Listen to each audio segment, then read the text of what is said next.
नागपूरच्या आंदोलनादरम्यान माननीय मुख्यमंत्री यांनी शेतकरी नेत्यांसोबतच्या बैठकीआधी जो एक कर्जमाफी संदर्भात शासन निर्णय काढला तो आपण सोप्या भाषेमध्ये समजून घेऊयात। नमस्कार, मी ज्ञानेश्वर खरात पाटील। आता स्क्रीनवर मी तुम्हाला जी आर दाखवतो आहे, त्याच्यामध्ये काय उल्लेख आहे ते बघा। अमूलाग्र बदल म्हणजे काय की शेतकऱ्याच्या जी सध्याची अवस्था आहे त्याच्यामध्ये बदल झाला पाहिजे। दुसरा मुद्दा आहे महत्वाचा, थकीत कर्जाच्या विळख्यातून सोडवणूक करणं। ठीक आहे। तिसरा काय आहे माहिती का, अल्पकालीन व दीर्घकालीन उपाययोजना। आणि चौथा आहे शिफारशी करण्यासाठी समिती गठीत।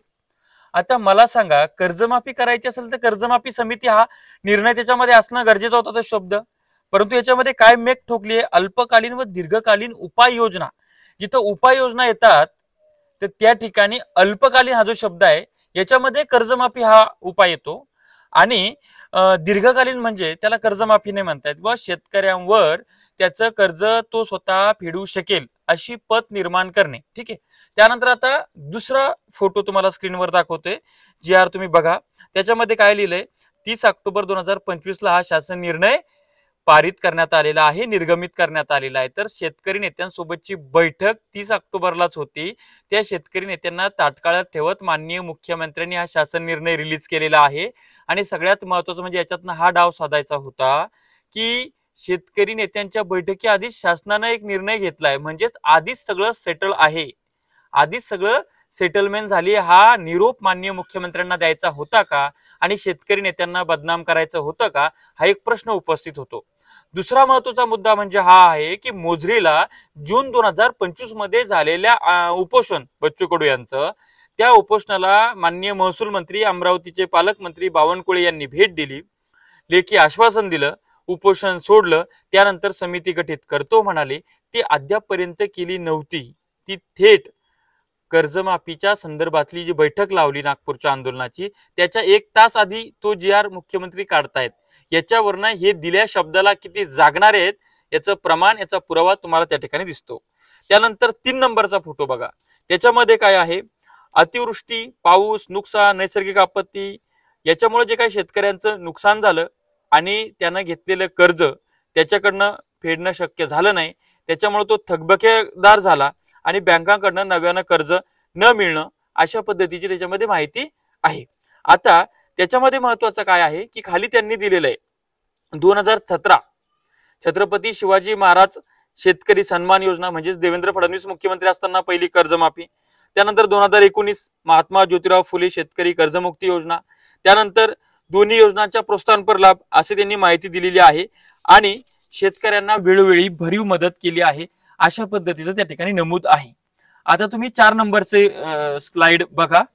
त्याच्यामध्ये काय आहे की कर्जमाफीच्या म्हणजे कर्जमाफी नंतरही कर्जाच्या विळख्यातून बाहेर येताना शेतकरी दिसत नाही, म्हणून या विळख्यातून कायमस्वरूपी सोडवणूक करण्यासाठीच्या उपाययोजना।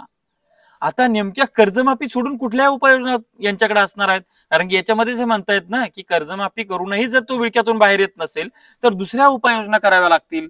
मग त्या दुसऱ्या उपाययोजना करण्यासाठी ही समिती आहे का, हा प्रश्न निर्माण होतो।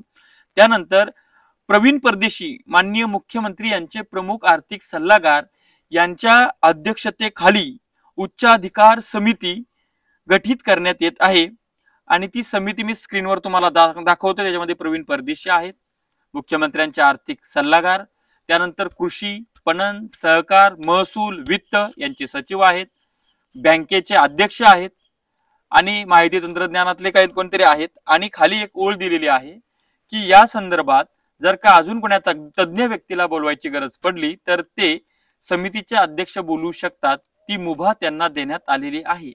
परंतु दुर्दैव या शेतकऱ्यांचं, शेतकरी नेत्यांचं, या महाराष्ट्राचं, या मातीचं, या शेतीचं, शेतकऱ्यांच्या साठीच्या अल्प आणि दीर्घकालीन कर्ज होऊ नये म्हणून ज्या उपाययोजना आहेत त्या उपाययोजनामध्ये एकही शेती अभ्यासक घेतलेला नाही, एकही शेतकरी नेता घेतलेला नाही, एकही आंदोलनकर्ता घेतलेला नाही। ही किती दुर्दैवाची बाब आहे। आणि माननीय मुख्यमंत्री देवेंद्रजी फडणवीस साहेब यांचा शब्दच्छेल करण्यामध्ये आणि यांचा शब्दांचा खेळ करण्यामध्ये कुणीही हात धरू शकत नाही। शब्दांचे गारुडी असं म्हटलं तर वावगं ठरणार नाही माननीय मुख्यमंत्र्यांना।